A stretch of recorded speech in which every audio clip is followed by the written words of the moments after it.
Councillor Leanne Jones, Deputy Leader of Neath Talbot County Borough Council. So the Let's Talk campaign went out across Neath Talbot, and we engaged with our residents to find out what was important to them across the county borough on heritage, culture and the environment. We had a lot of great feedback and what we could do to promote and achieve things in our communities.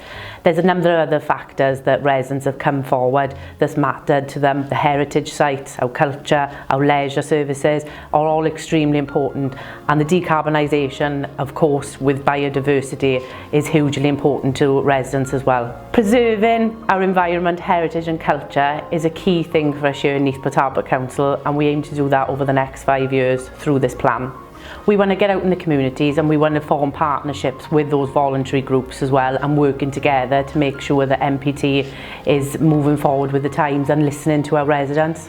You spoke to us once, we need your views again, so please take part in the consultation. Together we are Team NPT.